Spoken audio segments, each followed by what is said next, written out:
উৎপাদকে বিশ্লেষণ করো x into x plus 3, x plus 6, x plus 9 plus 56। চলো আমরা এই প্রশ্নের উত্তর করে ফেলি। প্রথমে আমরা রাশিমালাটি লিখে ফেললাম। এখানে দেখো তোমরা চারটে পদের গুণফল আকারে আছে। আমরা এই চারটে পদকে দুটো দুটো দলে ভাগ করব। কেমন ভাবে ভাগ করব দেখো, এখানে শুধু এক্স আছে, তার মানে আমি বলতে পারি এটা হচ্ছে এক্স প্লাস 0।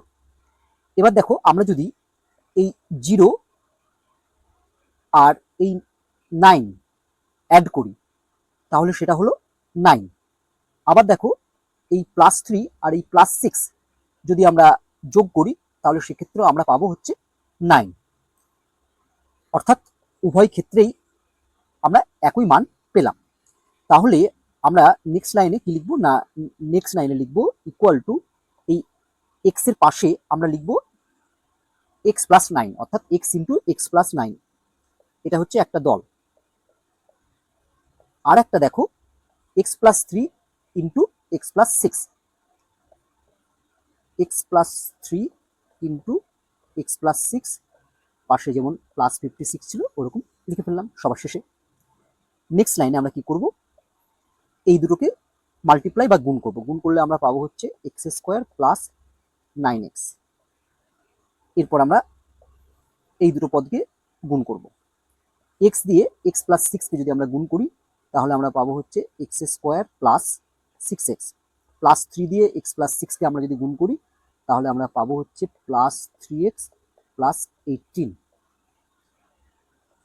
সবশেষে যা আছে প্লাস 56 আমরা লিখে ফেললাম। নেক্সট লাইনে আমরা কি করব দেখো, ইকুয়াল টু প্রথমে যেটা ছিল এক্স স্কোয়ার প্লাস 9x আমরা লিখে ফেললাম। পরে আমরা লিখছি এক্স স্কোয়ার প্লাস 6x আর প্লাস 3x হচ্ছে প্লাস 9x প্লাস 18, সবার শেষে যেটা আছে প্লাস 56 আমরা লিখে ফেললাম। এরপর আমরা এই এক্স স্কোয়ার প্লাস 9x কে এ ধরে নেবো। দেখো এক্স স্কোয়ার প্লাস 9x এখানেও আছে আবার এখানেও আছে, তাহলে আমরা নেক্সট লাইনে লিখবো equal to x square plus 9x এর পরিবর্তে লিখবো এ ইন্টু, এখানেও যদি এক্স স্কোয়ার প্লাস 9x এর পরিবর্তে এ লিখি তাহলে পাবো আমরা এ প্লাস 18 প্লাস 56। আমরা পাশে থার্ড ব্র্যাকেট দিয়ে লিখে দেবো না, ধরি X square plus 9x equal to A. Equal to A দিয়ে এ প্লাস 18কে যদি আমরা মাল্টিপ্লাই করি তাহলে আমরা পাবো হচ্ছে এ স্কোয়ার প্লাস 18a প্লাস 56। এবার দেখো এখানে এ স্কোয়ার এর সহগ হচ্ছে 1 আর ধ্রুবক পদ হচ্ছে 56। 1 ইন্টু 56, 1 ইন্টু 56 ইকুয়াল টু হচ্ছে 56। এবার দেখো 56কে দুটো পার্টে ভাগ করবো যাদের যোগফলটা হবে 18 এবং গুণফলটা হবে 56। এবার দেখো আমরা যদি 2 দিয়ে ডিভাইড করি তাহলে হবে হচ্ছে 28। এবার 2 দিয়ে করলে হচ্ছে 14। এবার দেখো এই 2 ইন্টু 2 মানে 4, আর এই 4 প্লাস 14 মানে হয় 18, আর 4 ইন্টু 14 মানেই হয় 56। তাহলে আমরা এই 18 এর জায়গায় লিখে দেবো 4 প্লাস 14। তাহলে আমরা নেক্সট লাইনে লিখছি equal to A square plus 18 এর জায়গায় লিখবো 4 প্লাস 14 ইন্টু এ বাইরে প্লাস 56। নেক্সট লাইনে আমরা লিখছি equal to A square plus A দিয়ে ভেতরে যদি আমরা মাল্টিপ্লাই করি তাহলে আমরা পাবো plus 4a plus 14a plus 56।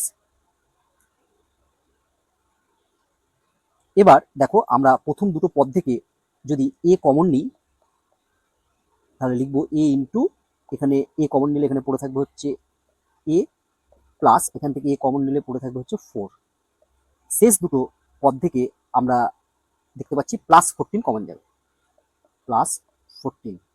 তাহলে প্রথমে পড়ে থাকবে এ প্লাস 56কে 14 দিয়ে ডিভাইড করলে আমরা পাবো হচ্ছে 4।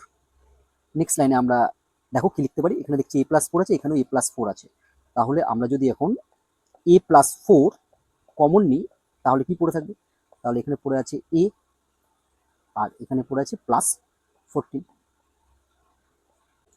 এবার আমরা এখানে এর মানটি বসিয়ে দেবো। এর মান হচ্ছে এক্স স্কোয়ার প্লাস 9x। +4 লিখে দিলাম। এখানেও আমরা এর মানটি বসিয়ে দেবো, x square plus 9x plus 14। আমরা পাশে ব্র্যাকেটে লিখে দিতে পারি, যেহেতু এ ইকুয়াল টু হচ্ছে এক্স স্কোয়ার প্লাস 9x। এবার x square plus 9x plus 4 একে কিন্তু আর উৎপাদকে বিশ্লেষণ করা যাবে না, কিন্তু X square plus 9x plus 14কে উৎপাদকে বিশ্লেষণ করা যাবে। তাহলে আমরা প্রথমটি যেমন আছে x square plus 9x plus 4 রেখে দিলাম, এটাকে উৎপাদকে বিশ্লেষণ করা যাবে। দেখো 14কে আমরা দুটো পদে ভাঙতে পারি, 2 আর 7, অর্থাৎ 14 ইকুয়াল টু লেখা যায় বা 14 ইকুয়াল টু 2 × 7। এবার দেখো 2 আর 7 যোগ করলে 9 হয়, আর 2 আর 7কে গুণ করলে তো 14ই হয়। তাহলে আমরা লিখতে পারবো কি, দেখো সেকেন্ড ব্র্যাকেট দিলাম এক্স স্কোয়ার প্লাস 9 এর পরিবর্তে আমরা লিখব 2 plus 7 into x plus 14। Next লাইনে প্রথম টার্মটি যা ছিল তাই লিখলাম, x square plus 9x plus 4 into x square, এখানে আমরা গুণ করলে পাবো plus 2x plus 7x plus 14। Next লাইনে আমরা প্রথম পদটি যা আছে x square plus 9x plus 4 লিখলাম। এবার দেখো এখানে আমরা প্রথম দুটো টার্ম থেকে যদি এক্স কমন নিই, তাহলে আমরা লিখতে পারবো এক্স ইন্টু এক্স প্লাস 2। দ্বিতীয় যে দুটো পদ আছে 7x প্লাস 14, সেখান থেকে আমরা দেখতে পাচ্ছি প্লাস 7 কমন যাবে, প্লাস 7 কমন গেলে আমরা পাবো প্লাস 7 কমন নিলাম ইন্টু এক্স প্লাস 2। নেক্সট লাইনে আমরা লিখছি দেখো ইকুয়াল টু, প্রথমটি যা আছে আমরা তাই লিখলাম, x square plus 9x plus 4। এখানে দেখো এক্স প্লাস 2 এখান থেকে কমন যাবে, এক্স প্লাস 2 আমরা কমন নিলাম, তাহলে এখানে পড়ে থাকবে হচ্ছে প্লাস এক্স, মানে এক্স এখানে পড়ে আছে হচ্ছে প্লাস 7, এটাই হচ্ছে আমাদের অ্যান্সার।